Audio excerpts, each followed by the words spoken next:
Okay, so signal detection theory. We looked in the last video at these ROC curves that we got here for our two participants, and these related to experiments in detecting a signal. I.e., we either presented a signal, in our case it was a tone, to our subjects, or we didn't, and we asked them if they detect it. This was one of our psychophysical methods. Um, the tone was always at the same volume. That's important. We'll see that in a moment. And then from these results, we produced this curve on a graph that we called the ROC curve. And we said that this curve allowed us to eliminate the response criteria. That is, our subjects were either more liberal or more conservative, and we played around with that using payoffs.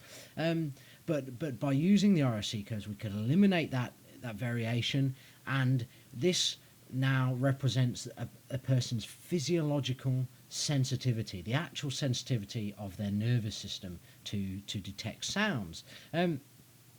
What I want to do in signal detection theory, I mean, we're going to look at some probability distributions. I'm going to kind of assume you're at least a little bit familiar with these. You could perhaps skip over these videos if you're not. I don't want to try to explain them too much because my maths is pretty poor. And I'll probably make a bit of a hash of it. But what we want to see is we'll see how all of this comes together to affect the ROC curve, and how a person's sensitivity, physiological sensitivity, is represented by the ROC curve. Okay, so in our experiments, we had two conditions. One where we had no tone, and one where we did have a tone. And our subjects, because of things like top-down processing and various other things, they either said, they might have said they heard the tone when they in fact didn't, or they might have said they didn't hear the tone when in fact there was a tone, so on and so forth. In signal detection theory, we just change the name a little bit of these so that no tone is actually noise, because even though there's no tone, there is still noise. And in signal detection theory, we kind of think that this is perhaps where the idea that they still heard a tone comes from, even though there wasn't one, because there's always noise, perhaps coming from the headphones or the speakers, or just from their own consciousness somehow. And the tone that we're presenting is right down at the threshold, so it's so quiet that it could be mistaken for noise some of the time, depending on how good their hearing is. We'll see that in a moment. And the other condition then needs to acknowledge that noise is always present. So even when we do present the tone, noise is still present, but so is the signal. So the signal to be detected plus the noise is what we have in the tone conditions. So what we look at first is, let's have a look at our probability distribution curves, and see just kind of what these mean. Across the bottom here, we have the perceived loudness. Now, this is the person's experience. This is our person who is sitting there listening. This is, they could say to us, oh, I heard something and it was a perceived loudness of 10 or 20 or 30 or anywhere in between. Now, what this allows us to do is to kind of say, what are the chances that there was a tone? One of these, there are two probability distributions here. This first one is the no tone condition, the just noise condition, no tone. And our other probability distribution is this one here, and this represents the tone condition, when there was the signal plus the noise. So if our person says that they heard a tone, that even though the tone itself never changes volume, the perceived loudness does change because of fluctuations in our perception in some sense. If they say they perceived something at volume 10, we can kind of come across to volume 10 and follow it up until we meet a probability distribution curve and find that there's quite a high probability that this was caused by noise alone, because this is probability 0, this is higher probability. We have quite a high probability that this was caused by noise. But the chances that this were caused by this kind of volume level was caused by the signal, this perceived loudness was caused by the signal plus the noise, is what? Well, the probability distribution comes right down here. It's practically, I mean, if we zoomed in, we might see that it's about 0.1% chance that they heard an actual tone in this condition. Likewise to this, if we went across to if our subject says they perceived a tone at volume 30, it seemed to be about that loud to them, we could say, okay, that the chances of them hearing something that loud is quite high for the signal plus the noise, but very, very low. The probability distribution for the noise part comes right down to about 0. There's very little chance that was caused by just noise alone. This gets very difficult for our subject in this middle ground, where we can see when they hear something that seems to be about volume 20, there's an equal chance that this is the noise and the signal, or the signal plus the noise. So this whole area is kind of the area of uncertainty, where the two distributions overlap, and our subject has to kind of guess whether they're hearing the noise or whether they're hearing the signal plus the noise. If they hear something about volume, if they think they hear something about volume 10, they might be willing to kind of go, okay, that's probably just noise. Whereas up here, they can say that's probably going to be the signal, so I'll say yes, I heard it. Whereas in the middle, this is their zone of uncertainty, where there's an equal chance that that perception was caused by either condition, the noise or the signal plus the noise. Okay, so that's the probability distributions. How does this map across to our different cases of the response criterion? Remember, we had liberal, we had neutral, and we had conservative. Well, one of the ways we can do this is to draw a line on our probability curve graph here. Let's say we draw a line here, and this over towards the left hand side, this would tend to be our liberal response. This is kind of a marker, and what we would say is, if we're in a liberal condition, we're going to say yes to everything to the right of our marker and no to everything to the left. And for a liberal condition, our marker is quite far to the left. So what did we say for our liberal condition? Let's just see if I can remember what we had for our liberal response. I think we got a liberal person says yes a lot of the time, so they get a lot of hits. So they would get, say, let's say they get 95 hits. I can't remember what we said in the previous video, but let's say it's around this. That would mean that they got 5 misses. And what are the others? Then they would get false alarms when they because they're saying yes a lot, they get quite a lot of false alarms. So let's say they get, say, 70 false alarms.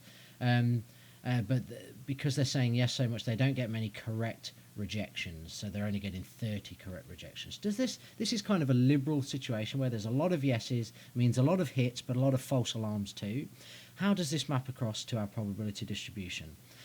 Well, everything to the left of this curve, everything with a perceived loudness to the left of this mark gets a no response. So let's see how that goes for the noise condition. So the noise ones are these ones. When there is no tone, you can either correctly guess that there was no tone, or you can accidentally say yes and get a false alarm.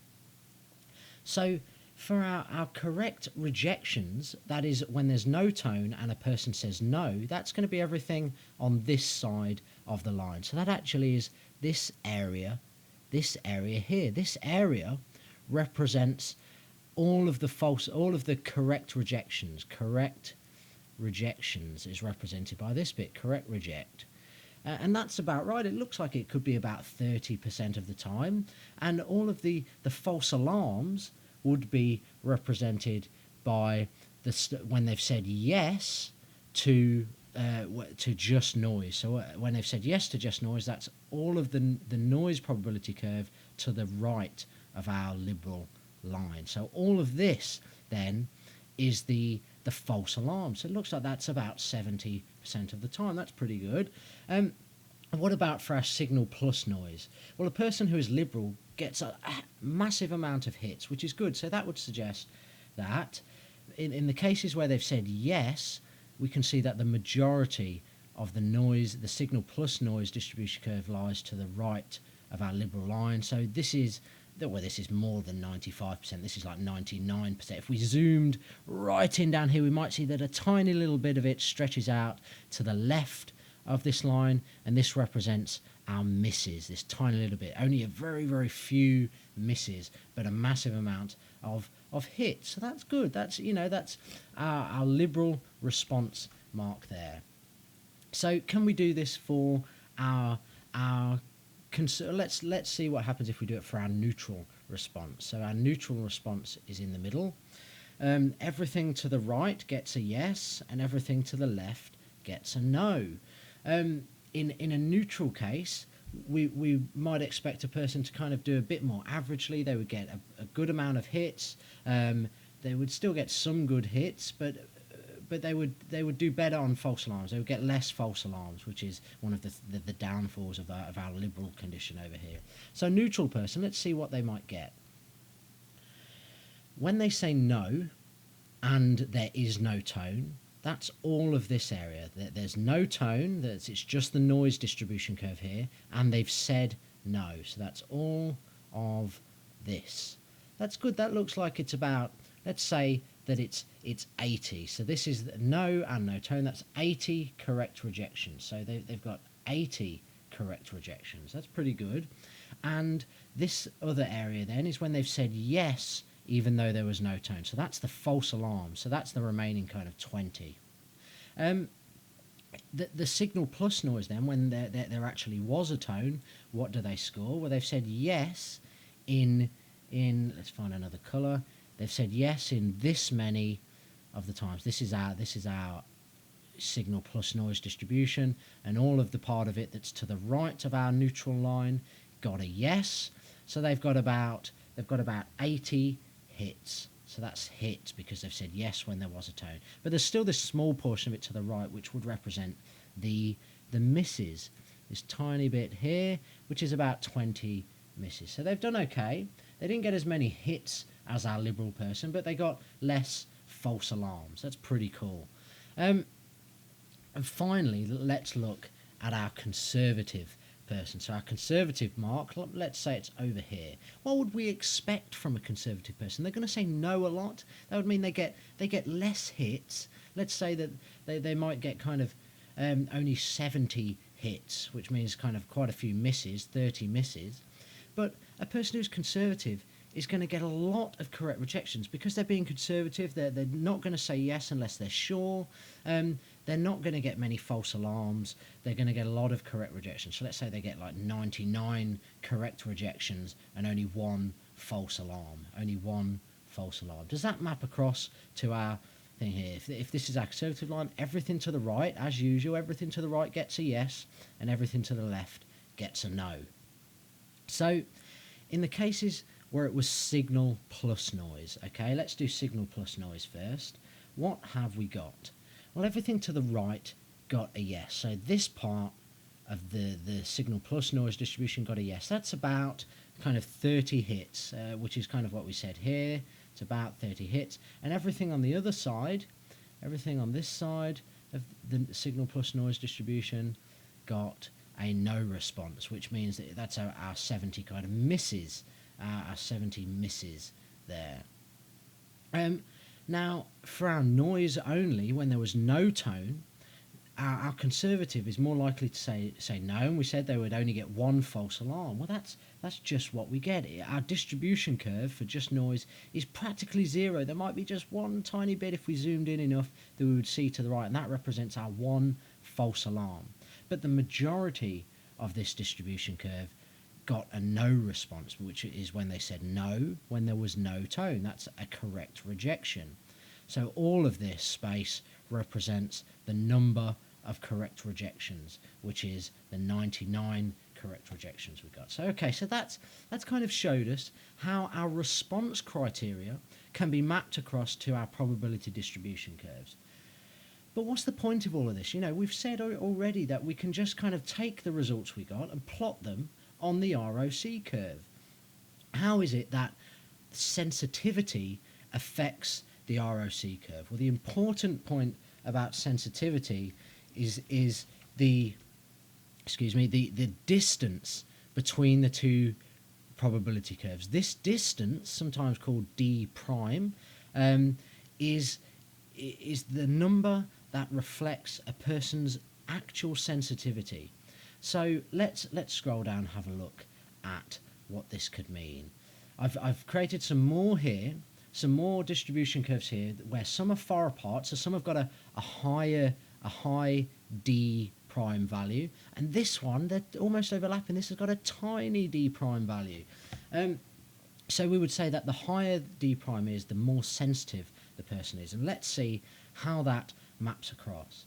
Remember we said that the tone we present is always of the same volume. It's always the same. It's only the perception that fluctuates. So a person with extremely sensitive hearing, whereas in our other condition, a person would hear the tone here and they would say, oh, it's okay, it's about a loudness 25, say. That's the perceived loudness of the tone most of the time. Because a person with more sensitive hearing would hear a louder tone, they would say they would hear that same tone as being actually louder. Their experience of that same tone would be louder than someone with less sensitive hearing. So they would say, oh, I'm actually experiencing something about 35, which would push this distribution curve to the right, whereas the no tone condition is still way over here. So we've got a greater distance now between the two.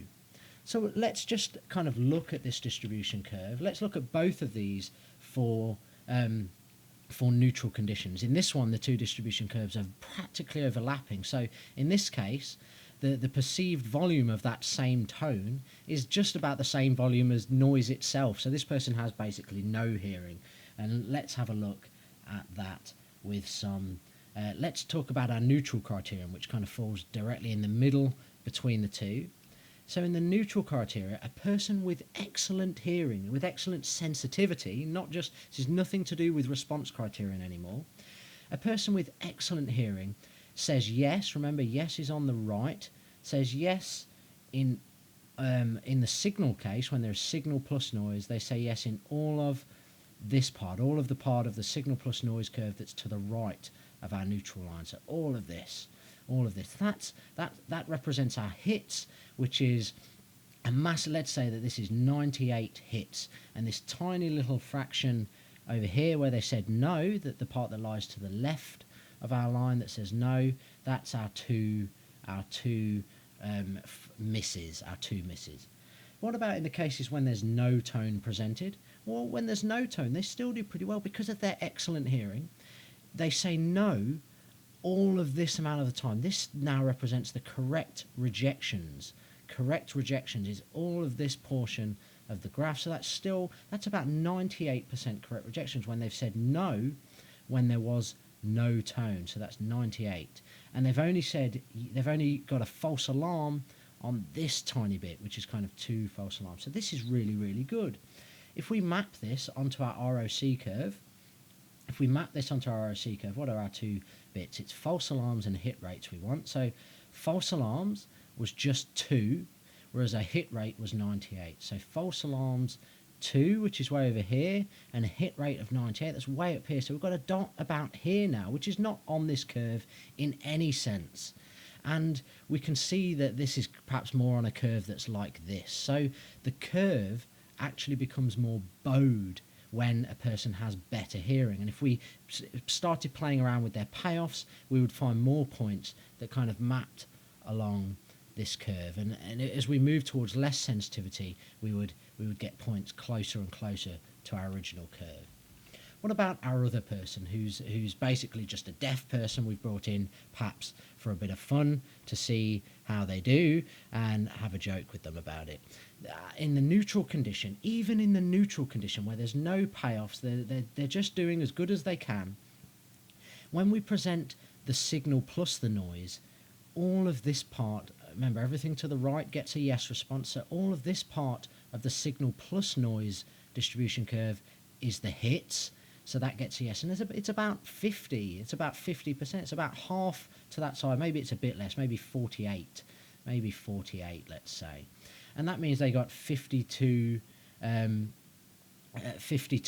misses. I've got that the wrong way around, but it doesn't matter. Let's just keep it at 50-50-ish. So there's about as much yeses as there are no's in the signal plus noise condition. About as much of the distribution curve lies to the left as to the right. And that's exactly the same for the just noise condition. For the just noise condition, I'm trying to see very closely which distribution curve is which because they're so close here.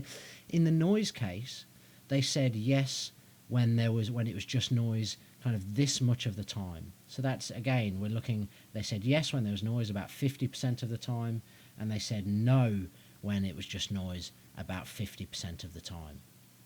So here, what we get is the false alarms and the hit rate is all just about 50%. So 5, we're kind of getting a point about here. So this is basically just a flat line from one end to the other. That's our sensitivity here. So this shows that it's the distance then between these two distribution curves, and we sometimes see these graphs where this one will be labelled d prime equals 0, d prime equals 0.5, d prime equals 1, and so on. And the higher d prime is, the more sensitive a person is. And what we want is obviously the most sensitive people, so that we can figure out how sensitive the human nervous system can be to sound. So I hope that I've not gone too crazy with the distribution curves. I'm not, like I say, I'm not a mathematician. I hope that this at least gives you a bit of appreciation for some of the ingenious methods that people have developed. Like I said, before all of the technology, we didn't have technology to measure in the start of the 1900s. We didn't have the technology, the MRI machines, the EEG machines, and so on, to detect to measure from neurons, to actually detect that a person has their hearing has detected that signal, that tone that we presented. What we had to do was use these ingenious methods of deduction and logic and math to find out things, to deduce things about the neurons and the capability of the nervous system. And this was one of those ways, and I just think it's fascinating piece of ingenious and clever work here. So I hope that this just gives you some appreciation for it. And I'll leave it at that for now. Thanks for listening.